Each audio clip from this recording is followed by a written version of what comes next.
Hey YouTube, it's time for another Transformers video review, and today we're going to be looking at the new Studio Series Dark of the Moon Decepticon Hachet, which is one of the 3 Dreads figures. Originally I wasn't planning on picking this guy up because I don't have the other 2 Dreads, but I ended up changing my mind, and I don't really regret it, but I'm not super in love with it either. It's okay.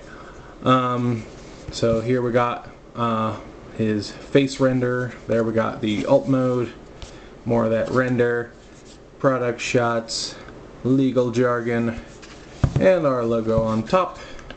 And of course, if we pop open the box, we are still getting those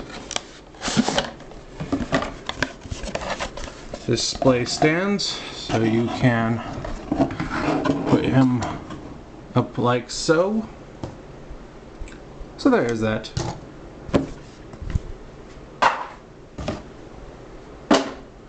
And he does come with some lovely instructions.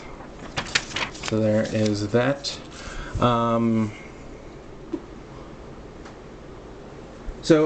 issue I do have with the instructions is it doesn't explain very well where to put the tail piece, because spoiler alert, there's some parts forming here, because it looks like it goes in this little divot right here. Don't know if you can see that, but it actually goes in the empty belly area a little bit higher, and the instruction shows it here, but it's actually here. Don't know how you can see that, but not here, but here. So yeah, just for future reference. The other big issue I have with this figure is these arm panels pop off very, very easily. They just tab in to the back of his arms. I suppose if you want, you can take them off and have them look a little bit cleaner, but that doesn't really do much for me. I just prefer my things to stay together. And I don't know why that these weren't just fully attached. They don't seem like something that would break from where they are, but it is what it is. But overall, he looks okay. I'm kind of indifferent to the Dreads. I know a lot of people dig them because they kind of got that Predator look, and they're more bestial. I do like his alt mode. I do like the SUV alt mode, but of course, with these Studio Series figures and pretty much the movie figures in general, they always try and make the alt mode super accurate because they're licensed vehicles. But moving on, we do have some nice silver paint here on the head and some red for the eyes. They're little dots. I don't know how well that's going to show with my blurry camera. He does have an opening and closing jaw, so that's kind of neat. The Dreads do move a little bit. He's got, I think it's actually a ball joint. Yeah, it's a ball jointed shoulder, so plenty of movement there. Plenty of movement at the elbow, and the hand paw thing can fold that far down and fold all the way up for transformation.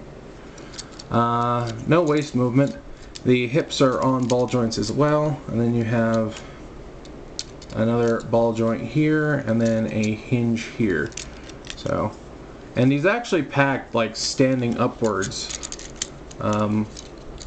like this in the box. So like you can't even see his head completely. You see like the Dread sticking straight forward. It was kind of weird. Yep, see there, popping off like nobody's business.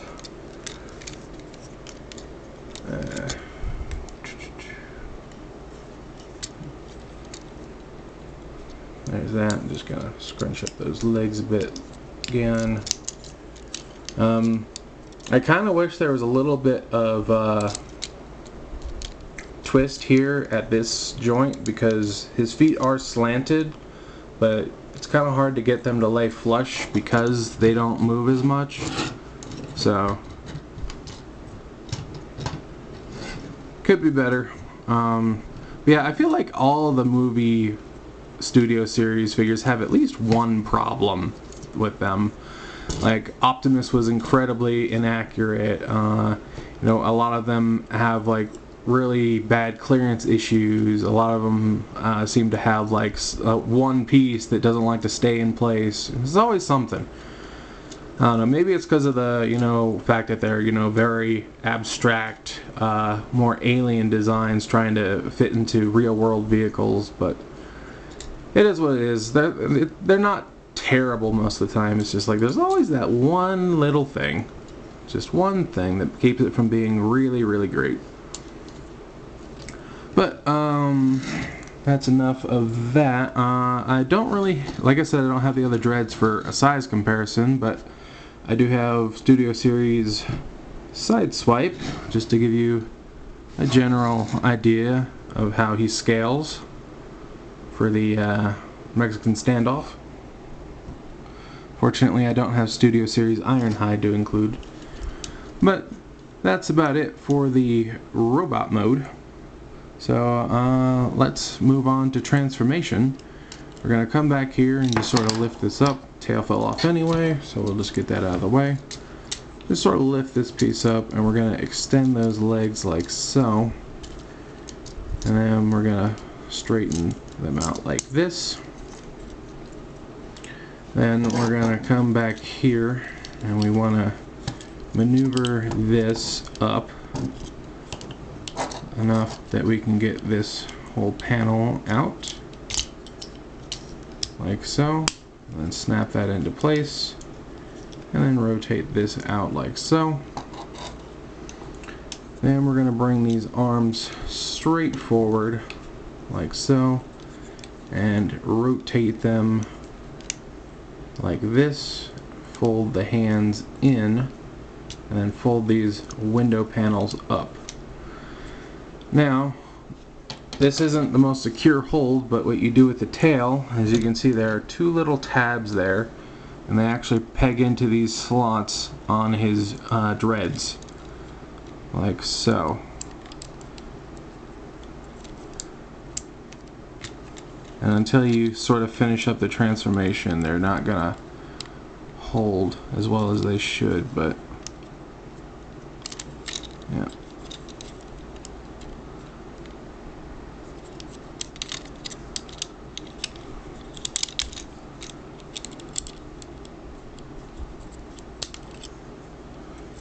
We're just going to leave that off to the side. I don't feel like dealing with that now. Anyway, you're going to sort of bring this back as these try and unpeg themselves again.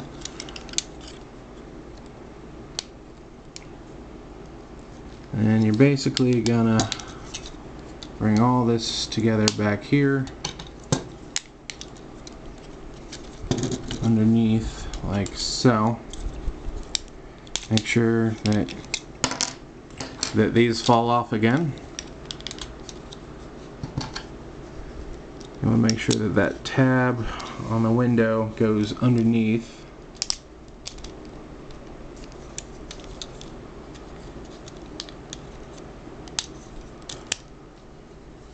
Get that in there.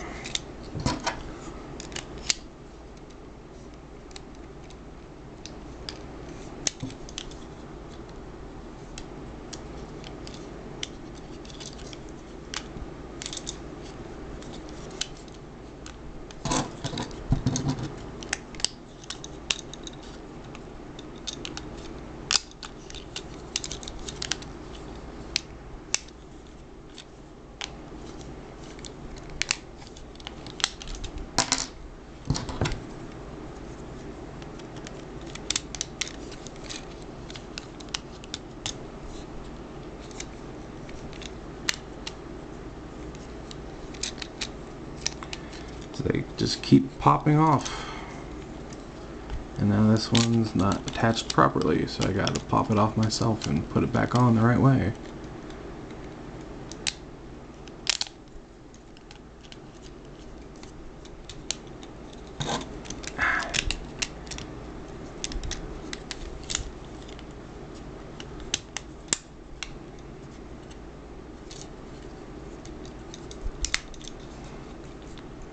Yeah, I think I have to take back what I said earlier about him being okay. I don't really enjoy this figure at all.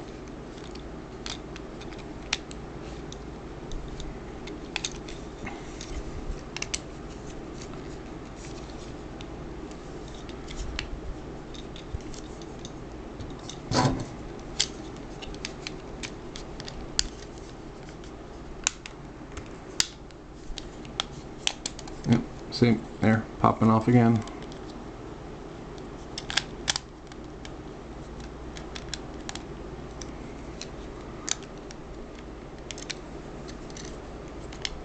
Now the arm's starting to rotate.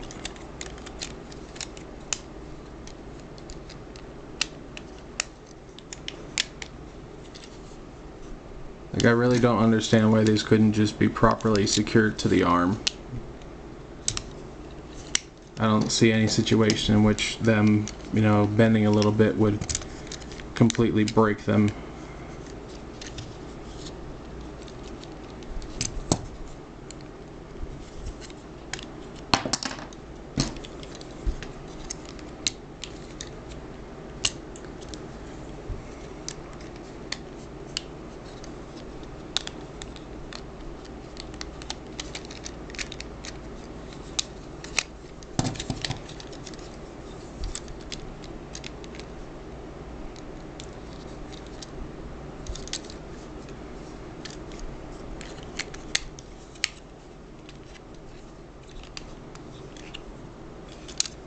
Okay, there, I think we finally got it on there.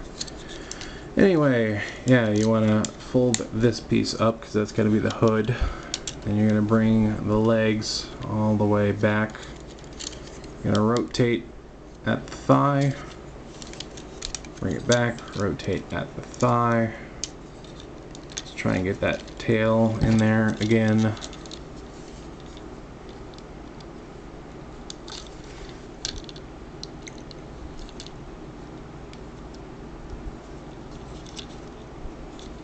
Alright, there we go.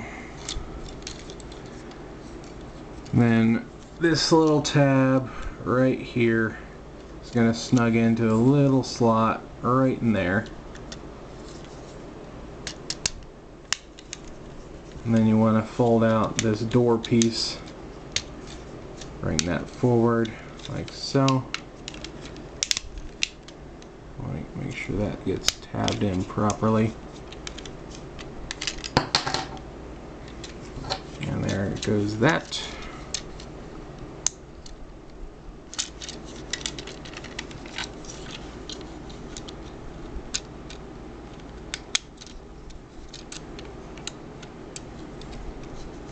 And we're going to do the same with the other side. Fold out that door piece, get this in there, hook that.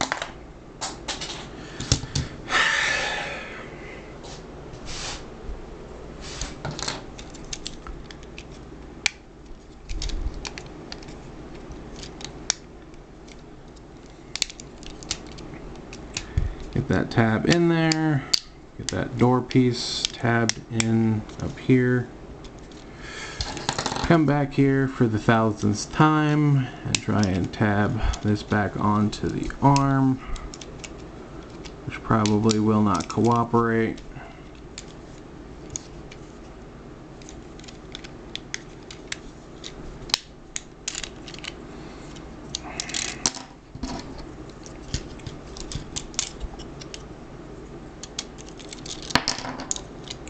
And just let the transformation undo itself, because clearly you're not supposed to transform this.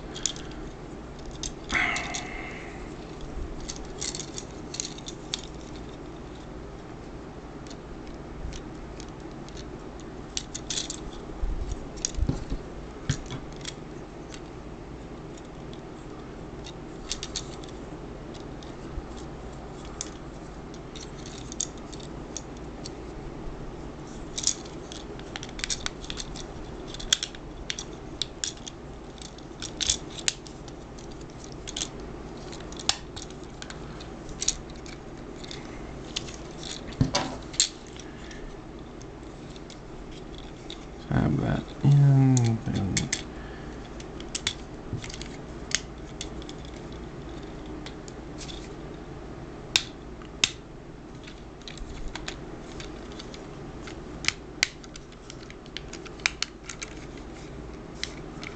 okay, there. And now there are two tabs up here that'll just plug in right behind these painted headlights. Excuse me. Like so. And that's command tab again. There, finally. Got him into vehicle mode. And the vehicle mode ain't perfect either, because as you can see, there is a huge gap here. Like, massive. Like, that does not move. This is, his core body is one solid piece, so there's no adjusting that. That is just a huge gap. But like I said, the vehicle mode at least looks, you know, fairly nice. Getting there is not really fun. I think I was being a little too nice because I calmed down in the couple days since I got this guy in the mail. But nicely painted, you know, he's got some red up top for the sirens. He's got the Chevy logo, some headlights, tail lights, another Chevy logo. And like now that his legs are here, locked into place, the tail won't fall off. You can even, you know, shake it by the tail. It's secure now, you know, once everything comes together. But you know, as you're doing it, it's just everything wants to pop out of place and fall off, and it's not fun. So yeah, honestly, I'm still not gonna go so far as to say I regret buying him at all, but I do kind of wish that I waited for a sale. Although, from what I understand, the dreads have been kind of popular, so if I had waited, I might not have gotten him at all. And I'm not entirely sure if I would have been that upset by that, knowing what I know now. But I got him now, so, you know, I'll probably hold on to him until I see, you know, any reason why I shouldn't. And I usually don't sell my figures off, so. We'll do one more quick size comparison here. Here's a deluxe Age of Extinction Crosshairs. God, I couldn't remember his name. Not the studio series, like from the actual fourth movie. So, but my, how deluxes are shrinking, shrink. But yeah, there's just a general idea. So yeah, I don't know. I think this guy's like a 4 out of 10. I don't really think he's that great. You know, for people who really like the dreads and, you know, maybe this was the only one left for them to get, I'm sure they're going to love the heck out of this guy. But, you know, for me, with this just as a standalone piece, I'm not impressed. So, that's my brutally honest opinion. You know, at the end of the day, it's your choice whether or not you're going to get this guy. So yeah, do what you will. That's just, you know, my personal opinion. But there's a review for the Dreads Dark of the Moon Decepticon Hatchet.